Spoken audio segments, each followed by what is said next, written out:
Hey guys, before we start the video, I gotta give a disclaimer. So this is semi-automatic only. Throughout this whole video, it's semi-automatic only. A single function of the trigger per round fired. With this FRS, we are firing and the trigger comes forward and resets, and then another round is shot. So there's no fully automatic stuff. There's no machine guns in this video. Thank you, YouTube, for allowing this to exist on your platform. I love you. All right, let's get it started.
Starting a brush fire.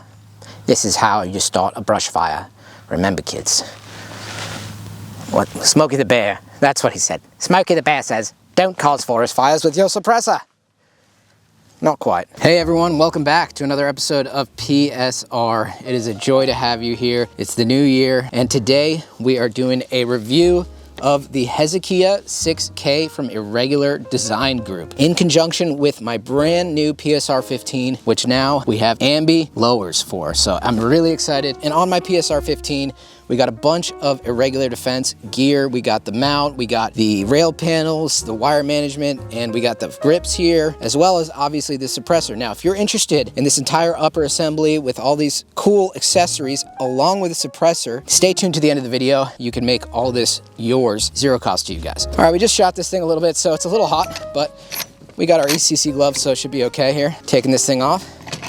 So, the Hesy SixK from Irregular Design Group. So I first became aware of this can after Slade from Irregular Defense posted about it and that he was working on a suppressor. Now Slade, along with Sean from Irregular Defense, reached out and they said, hey, we want you to check out our can. And I was super stoked because there was a lot of hype about this, and I've been a big fan of some of the stuff Slade's done with Irregular Defense, so I figured this would be really cool to check out. These Hesy SixKs were provided to me by Irregular Defense. There's no paid review or anything like that. So they just gave me the can and they said, we want you to be honest, check it out, tell us what you think. So before we get into the design elements and everything around this thing and the features, what is the point of a suppressor? On a rifle, a suppressor does a few things. Obviously, we are taming the audible sound signature. The sound of your rifle should be quieter with a suppressor on it. A suppressor also should do a couple other things. The suppressor should suppress the flash. The best flash hider is a suppressor, generally speaking. There's flash hiders out there that do a great job, but you're never going to get zero flash with a muzzle device that has a flash hider, whether it's 4 or 3 prong. Some of them are really good at doing that, but you're never going to get zero flash. With a suppressor, you can get to near zero visual signature, which is just as important as sound. If you can see it, doesn't matter if it's super quiet or not. not, if you can see it, you know where that person is that has the suppressor, whether you're trying to identify a target or not, and you see a flash from the muzzle. That is why you want a suppressor, is you don't want that flash, you don't want that muzzle signature, and that's another job a suppressor does. Now, the third job a suppressor does is, in addition to reducing the sound signature and the visual signature of your firearm, it is redirecting gas in certain ways. Every suppressor is different when it comes to redirecting gas. Why is gas important? So let's say if you get a very high back pressure suppressor, generally speaking, it's going to be a little bit quieter. But what you gain in sound signature reduction in that case, you add more gas coming back to the shooter. Earlier on in suppressor designs, older designs, this wasn't really factored in. It was just kind of considered part of the deal. If you have a suppressor on the end of your gun, it's going to be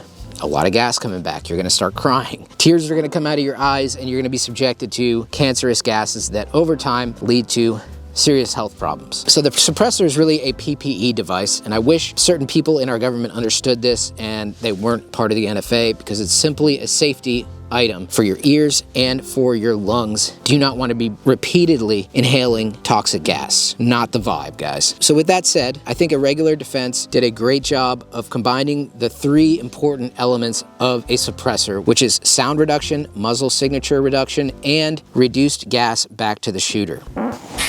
Oh, my laundry's ready. Nice. Guys, I'm super excited to announce a brand new channel sponsor going forward, and that is Atrius Development Group. I've been a big fan of the FRS, which is this guy right here. Regular semi, and then just a little faster semi. And the FRS is a force reset system for your AR pattern rifles. These things come in both ambi and regular. They're coming out with a G lever pretty soon for Geisley triggers. So this is a safety selector, not a trigger, but the safety selector allows very fast successive pulls with your AR pattern rifle or pistol. So if you guys want to go super fast with your AR, semi-automatically, never in a million years, use PSR for 10% off your entire order from Atrius Development Group. And big thank you to Atrius for sponsoring this channel. This thing is a K-can, meaning it is shorter than 6 inches. This is, I think, around 5.7 inches in total. This is the non-hub version. So if you're watching this right now and this video comes out, there is a hub version that they have made. Sean and Slade really designed this can so that it would maximize the length of the suppressor and make it as short as possible. If you look at this muzzle device and you look at where this thing goes in, this is only about, I think it's around about 3¼ inches from the muzzle to the end of the suppressor. So it's really only adding 3¼ inches to your gun. My guess is it would be about 1.5 inches longer without this Hesy bow and with a hub. So with the hub version, you're really kind of not taking advantage of the original design of this can and wanting to make it to be as short as possible, which is the intention of the suppressor, is to be short and be able to handle pretty aggressive schedules of fire. Speaking of schedules of fire, this thing is Inconel. It is a very durable material. It's not the lightest weight material, not going to be like titanium, but it is extremely durable. That is very important for something like a duty rifle where it's 11.5, 10.3, something shorter, which is what this K-can was designed around. If you've got a short gun, you want to try to keep it as short as possible to take advantage of that length and to not sacrifice too much when it comes to weight. So that's why they designed it the way it is with this Hesy bow locking system. So the muzzle device is actually made of the same material that this is made of. This is an additively manufactured muzzle device, and this is an additively manufactured can, also known as 3D printing. So the way that they've worked this out is really cool and really unique in my opinion. We've got these 6 pawls here. Inside them, there are these metal tabs that are like springs, essentially. They lock into each of these little notches on the muzzle device. In addition to those notches, there's also an American buttress thread. This is actually the same style thread as they use for tanks and artillery and stuff, and locking that stuff in. So this is very proven, very durable taper design. To screw this in, it's reverse thread, lefty-loosey, tightening it this way, and then right about here, these Hesy bows start to lock into the back of the muzzle device. And it's only 2.5 rotations, and you're on.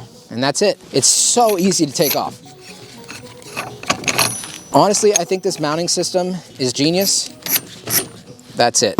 It's super easy to remove, and it stays on there. So all these notches on the muzzle device and this Hesy bow system adds 1,700 pounds of force to keep it locked in. So they've even done testing full auto where they put this on like this, and they just barely, like 2 clicks, and it stays on. Now you wouldn't get the maximum suppression and gas flow because you want that system to be sealed like that, but they did test it with full auto, just barely on, and it stayed on. So that is a pretty nifty design and a pretty nifty solution to mounting a can in the shortest way possible. This muzzle device, as I mentioned, is Inconel, as is the suppressor. Why would you do that? The Inconel muzzle device and the suppressor are going to have the same exact thermal characteristics when on the rifle together. If this was a stainless steel or heat-treated steel or something, this has different thermal expansion characteristics than Inconel. If it's steel, they wanted to make sure there was no chance that this thing would just lock up, set it on your rifle, you shoot it a ton, twist it off, and that thing's stuck on there. And that's happened plenty of times before with various mounts and stuff, especially if you're mixing Inconel and steel, and they wanted to make sure that that would never happen. And I've never run into that in 2,000, 3,000 rounds of using this suppressor. I'm gonna link a couple videos that Sean and Slade talk details about it in the description, but an overview of this thing. In order to create a lower back pressure can, there has to be places where the gases can escape inside the design of the can. Initially in the blast chamber, which is where all the gases vent initially, they've created these textured diamond-shaped recesses, essentially. That diffuses gas in the initial blast chamber. Now, each of these spots in here, they actually deflect gas into the interior of the can. So there's another layer inside of here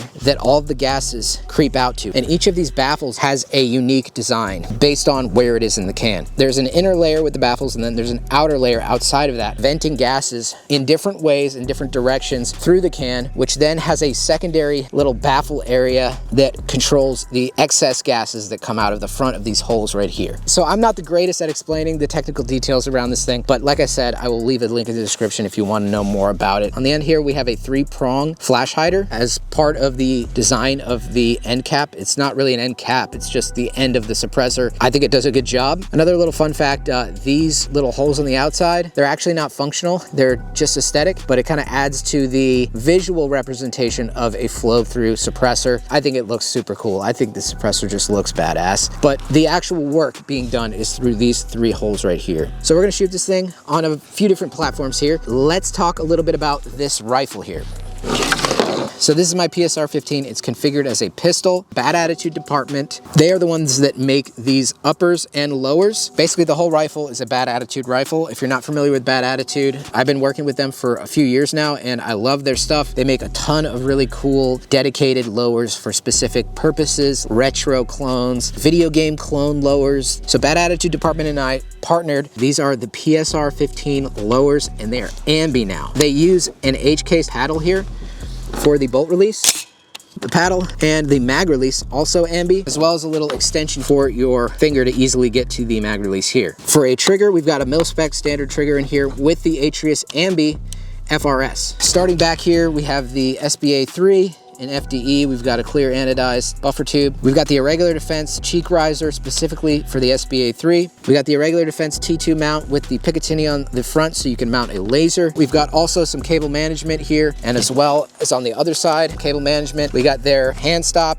/ angled foregrip. We got a scout light, the SMS laser Trinity, which I've been really impressed with, especially for the price. Here we have the Irregular Defense grip. What I really like about these Irregular Defense grips, like both the front and the back, is the aggressive grip texture. Super aggressive. I want that pattern of that grip just to be embedded in my palm. Like, I really like an aggressive grip texture, and they have it on these. I really, really like it. Like I said at the beginning of the video, if you guys are interested in knowing some more information about how you could get one of these, definitely check out the end of the video. So this is an 11.5 carbine length barrel. Other than that, it's pretty standard. I just have always liked the way that the clear anodized guns look. It's just a really sick look. These are anodized, and they're a little bit different type aluminum than the handguard. It's the same anodization, but you get this cool gray look on the handguard. So if you get one of these, definitely helps to support the channel, and you get a pretty sweet upper and potentially lower if you're interested in it. Can't list the website. Check out Bad Attitude Department for more information on that. We've also got my 416 clone build. This is of Brownell's parts, and the lower is by Illinois Precision Machine, IPM. This is the IPM 4D setup, and we've got another one of the Irregular Defense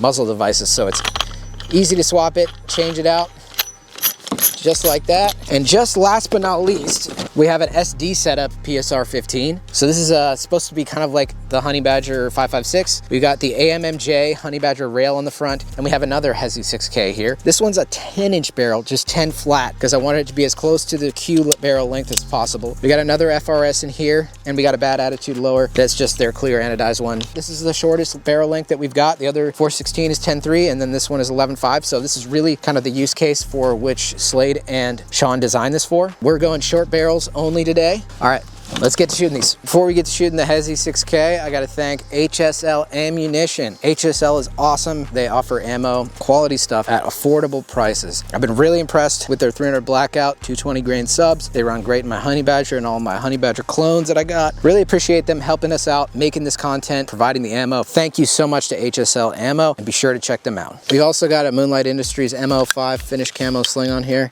which I'm a big fan of MO5. Let's shoot the Hesy 6K.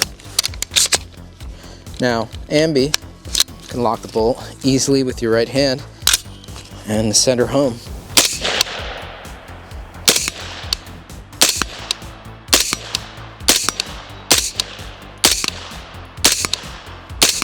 I'm not getting any gas to my face right now. There is a slight breeze. See if we get any gas in FRS mode here. Nothing, dude. That's crazy. And she's still locked on real good with the Hesian bow. Let's dump another one, eh? Try the Lancer mag in the PSR 15. Give her piss. Whew. Yeah, that is so impressive. There is no gas to my face on a 29 round mag dump in fast mode. Really, they did an excellent job in terms of not putting the gas back at your face. Probably the best can I've ever tried when it comes to limiting gas to your face. All right, we got our 416D from IPM. Let's see how it does with a piston gun, see if it's any different. This is, of course, a short stroke piston. I will note that I did paint this thing with some wrap coat just to see how it would handle the temperature, and it turned brown pretty fast and I didn't like that, so I ended up just stripping the paint. So we still got a little bit of citrus strip probably inside the suppressor, so that's why you saw the smoke. Let's see what else here. We'll burn that out pretty quick.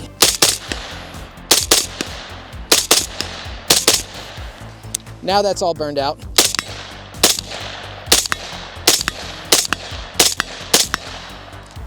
Yeah, I'm getting no gas at all. Got a little bit of gas towards the end. Just felt it a little bit in my eyes. I feel like this platform in general, the 416D 10.3 inch barrel, is just maybe a little bit more gassy in general as a platform, because with the PSR 15 I was not getting any of that. Got a little bit of it with this, which is interesting. Maybe also too because this is a shorter barrel. All right, so we got our 10-inch barrel, we got the AMMJ rail. This thing's tucked super nice. Love the way that looks.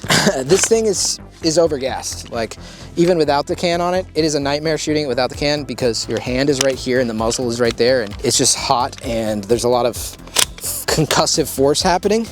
So this is really only meant for suppressed. And we got a True North Concepts front grip here. Let's see how she shoots. So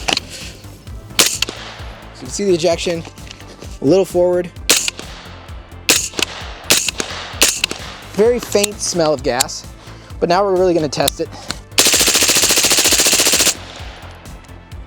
Very minimal, maybe a little bit more than the 416, but I think that's just to do with the shortness of the barrel. This is a 10-inch flat barrel. The only 10-inch flat barrel I could find was Diamondback Firearms, so very inexpensive. I think it was like 65 bucks. The recoil impulse on that, because it's overgassed, is quite a bit more than the 416 or the 11.5 that I have. Very good on the gas. Like, some suppressors, you do that and you're coughing and wheezing and you just feel disoriented, you can't even see because your eyes are stinging. That's pretty impressive, not gonna lie. We're gonna shoot 180 frames per second just to see if we can visualize how much flash reduction these suppressors are doing. So same exact can, basically, just different barrel lengths. I'm really curious in both FRS fast mode and just regular semi-auto. I have noticed in shooting these things over the past like 3,000 rounds, the last few months, there is a bit of first round pop and first round flash. I wanna see if we can visualize that in slow motion just to show you guys. So let's do that right now and see what we get.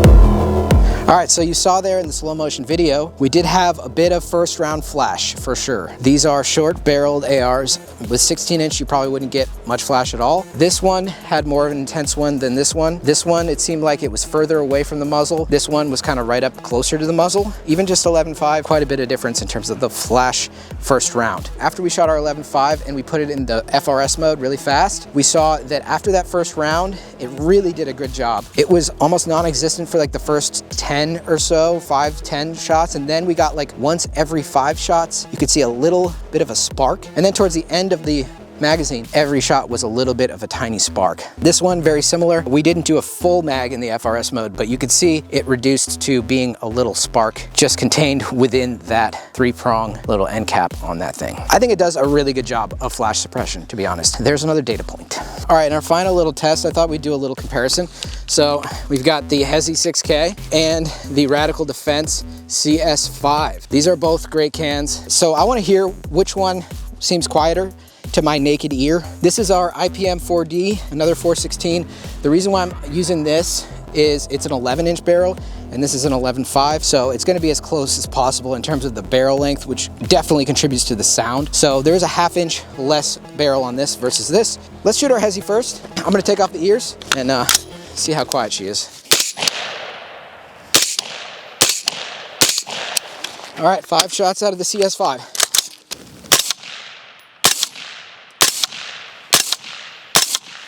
Back to the Hesy.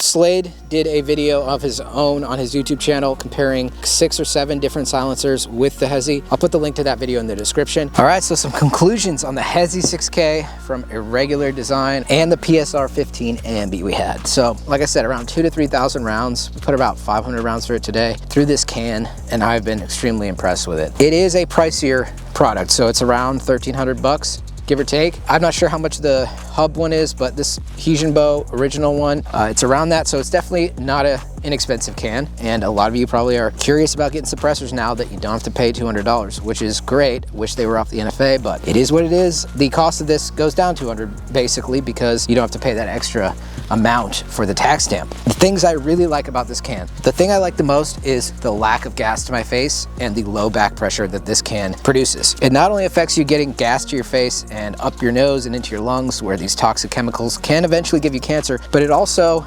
maintains more or less the back pressure of your rifle without the suppressor on, and it doesn't really change the gassing too much of your rifle. This gun is already overgassed as fuck.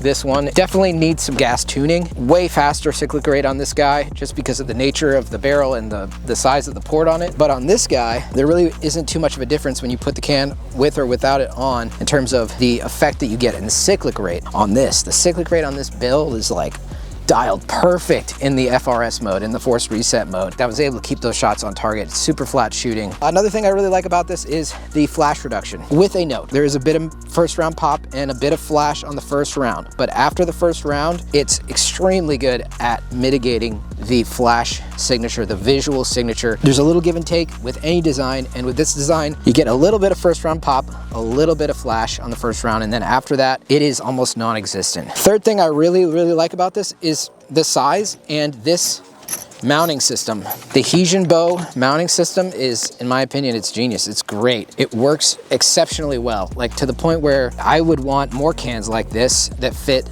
this design of muzzle device, because it's so easy to take on and off, and it's so simple yet so effective in terms of keeping the can on there. Like, I've never had it where I've gone and taken it off and then I'm like, whoa, that's really loose. Never happened.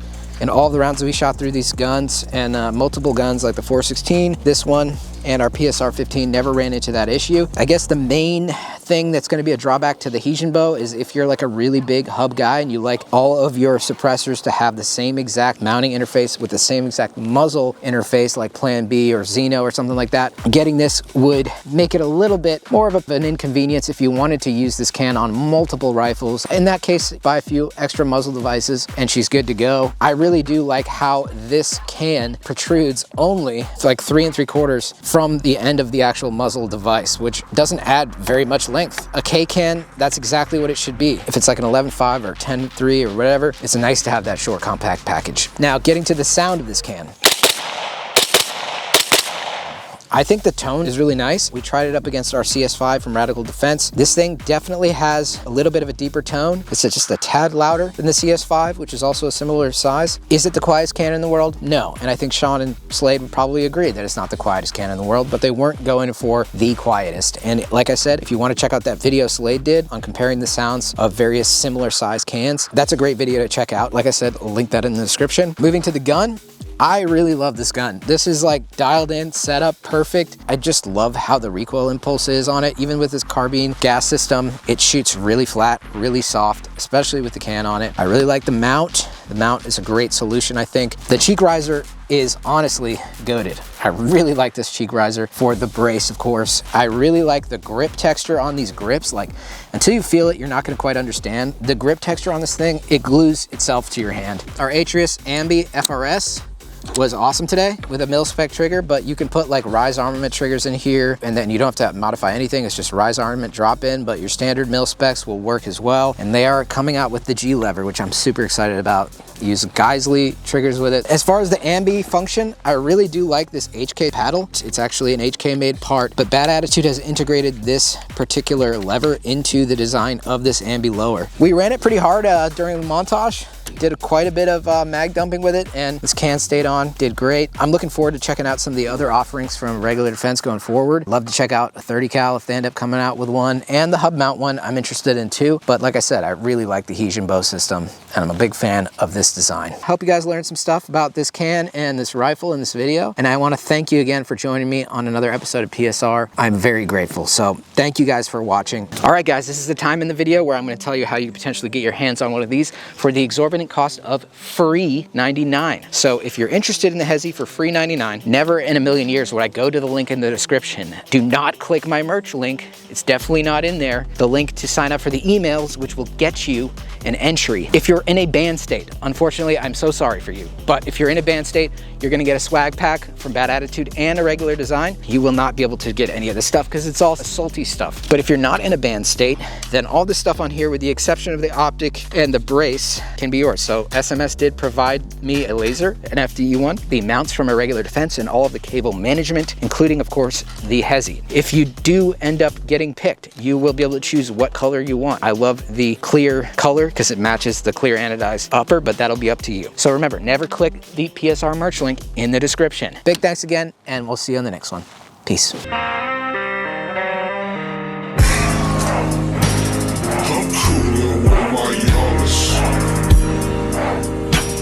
And while we smoke 100,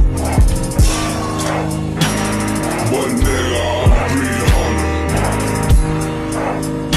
Click, click, pow, now he running. Don't be fucking with my youngers. Them niggas be drunken. They take your ass down. Shit, we need them bricks or something. Keep this shit 100. I keep this shit 100. I pull up in that alley. You pull up in that Harley. A fuck nigga don't wanna be Nah, I like my bitch to see my titties sweeter. I'm so bitch, Chief Keys, sauce, baby. My gun don't make me be